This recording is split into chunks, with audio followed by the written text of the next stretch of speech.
सांगली जिल्हा मध्यवर्ती बँक म्हणजे राजकारण्यांचा एक अड्डा झालेला आहे। इथल्या सगळ्या नेत्यांचा राजकारण सांभाळण्यासाठी बँकेमध्ये अनेक घोटाळे होतात, भ्रष्टाचार होतात आणि त्याच्यावर सातत्यानं पांघरून घातलं जातं। या संदर्भामध्ये शासनाकडे अनेक वेळा मी तक्रारी केल्या आहेत, उदाहरणासहित तक्रारी केल्या आहेत। दुर्दैवानं सरकार सुद्धा याच्याकडे लक्ष द्यायला तयार नाही। सध्या बँकेतल्या कर्मचाऱ्यांच्यावर संचालक मंडळाचा अंकुशच राहिलेला नाही आणि त्यामुळे या कर्मचाऱ्यांनी कदाचित त्याच्यामध्ये संचालक मंडळ सुद्धा सामील असू शकतं।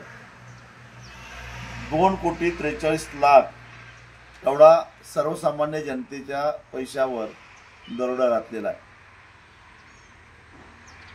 तासगाव, निमणी, सिद्धेवाडी, हातनूर, नेलकरंजी, बसरगी या शाखांमध्ये हा घोटाळा झालेला आहे। अजून तपासणी केली तर अजून किती शाखांमध्ये अशा प्रकारचा घोटाळा बाहेर येतो हे तपासणी केल्यानंतरच कळेल।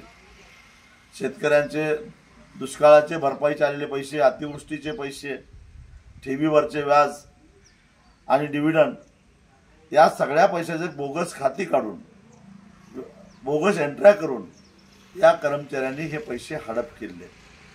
अर्थात त्याला पाठबळ असणारच, राजकीय पाठबळ असणार आणि म्हणून मी शासनाला विनंती केली आहे, मुख्यमंत्र्यांना, उपमुख्यमंत्र्यांना, सहकार सचिवांना, सहकार आयुक्तांना पत्र लिहून विनंती केली आहे की पहिल्यांदा या बँकेवर प्रशासक नेमा आणि सखोल चौकशी करा। एकतर या बँकेचा 31 मार्च 2023चा जो ताळेबंद आहे तोच धादांत खोटा आहे। ॲडजस्टमेंटसाठी केलेला हा ताळेबंद आहे, त्यामुळे याची सखोल चौकशी झाली तर दूध का दूध आणि पाणी का पाणी होऊन जाईल। सर्वसामान्य जनतेला दिलासा देणारी अशी ही बँक आहे, या जिल्ह्याची अर्थवाहिनी आहे।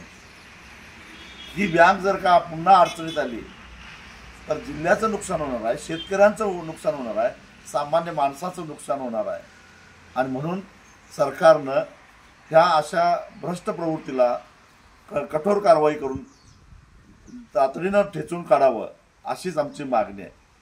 अन्यथा आता आम्हाला रस्त्यावर येण्याशिवाय पर्याय राहिलेला नाही। पहिल्यांदा शासनानं या बँकेवर प्रशासक नेमावा आणि सखोल चौकशी करावी एवढीच आमची मागणी आहे।